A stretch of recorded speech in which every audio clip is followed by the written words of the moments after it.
go ahead. You told Norway's Prime Minister Are you from Norway? No. You look like you would be from Norway. She looks like she's from Norway. Go ahead. You told Norway's Prime Minister that you not winning the Nobel Peace Prize made you feel less obligated to think purely of peace. Well, I lost a lot of respect for Norway. And I believe very strongly that Norway controls the Nobel Prize.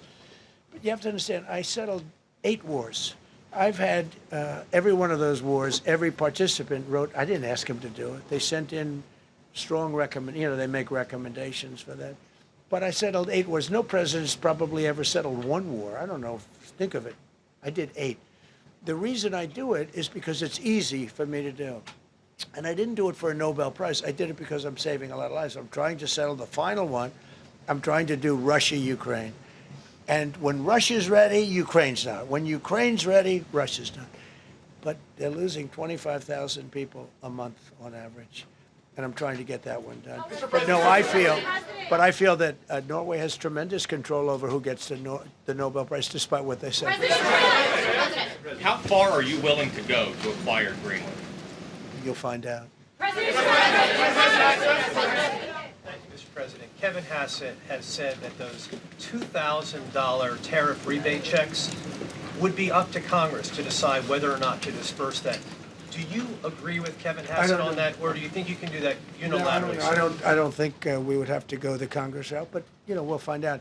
The reason we're even talking about it is that we have so much money coming in from tariffs that we'll be able to issue at least a $2,000 dividend and also pay down debt for the country. But we'd do a $2,000 dividend to the people of our country. Would probably set a limit of, income limit where it made sense. But we will be able to make a very substantial dividend to the people of our country. I believe we can do that without Congress. Last night on Truth Social, you said that the British plan to hand the base of Diego Garcia over to Mauritius and then rent it back was an act of great stupidity.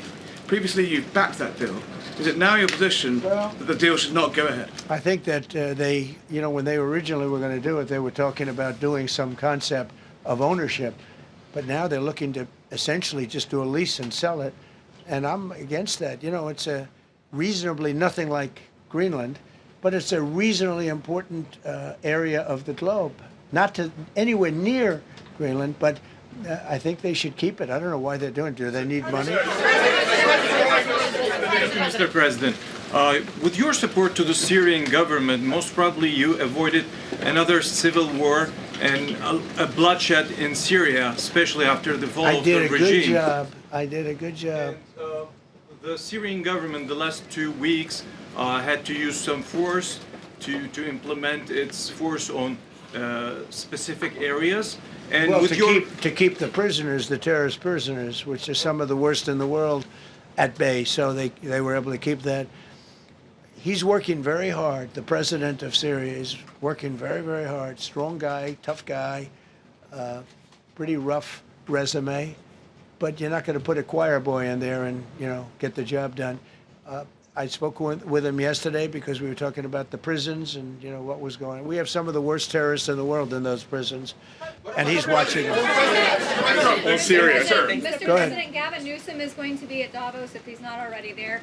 You're probably going to run into him. I presume that this is for him to raise his platform for 2028, but what do you anticipate his foreign policy platform is going to be? I don't know. I don't know that he's going to be the nominee. I know this. I had a very good relationship with Gavin Newsom when we were, in office together. I was president. He was the governor of California. We had he would talk about it often, and somewhere we just went astray. I just hate the way California is being run.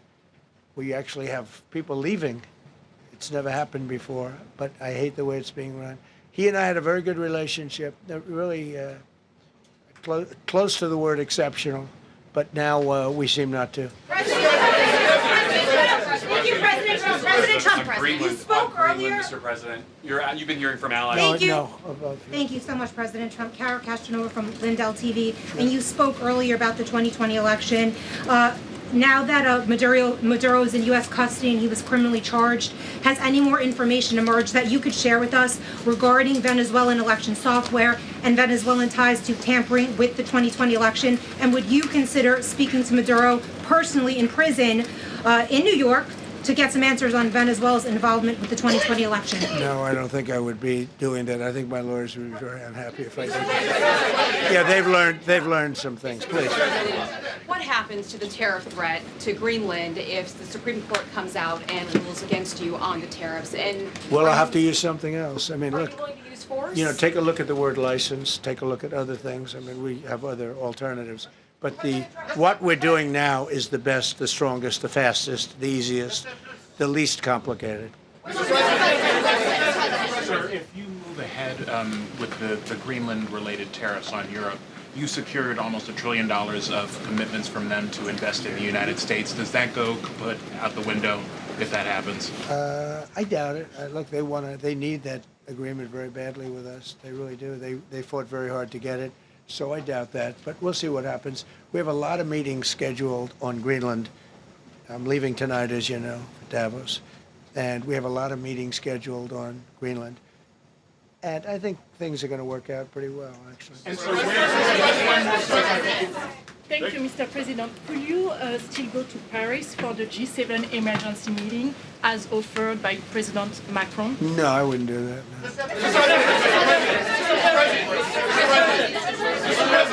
Because, Emmanuel's not going to be there very long. And, there's no longevity there. He's a friend of mine. He's a nice guy. I like Macron. But he's not going to be there very much longer, as you know. And I think, I have meetings with the people that are directly involved, not some of the people you're talking about. Thank you so much, Mr. President. Happy I've New Year. never seen this room like this. Is this a celebration of the first year? Yes. Have you ever seen it? I've never seen this many. I hope we have a very good structural floor. This used to be a swimming pool. You're sitting over a swimming pool. I could see that happen. But we need a good structure here, don't we, huh? Yeah. Thank you so much, Mr. President. Happy 1 year anniversary. Thank you. And my question is on Syria. The Kurds, as the most loyal U.S. partners, facing attacks by some Syrian elements within the Syrian government.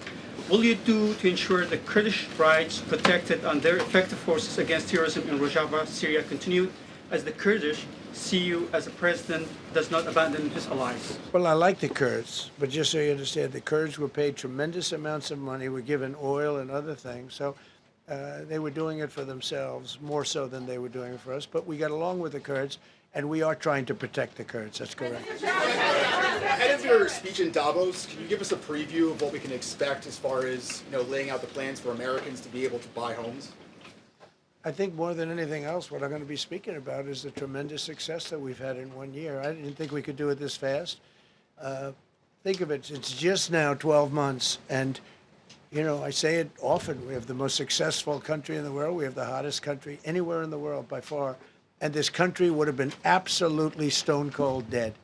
And I'm going to be talking about it. I'm going to be, because, a lot of them could use some of the advice as to what we did. They need energy. You take a look at their energy policy, they're going to destroy themselves with what they're doing with the windmills and all the nonsense. They need energy help badly, or they're going to be in big trouble, and they need immigration help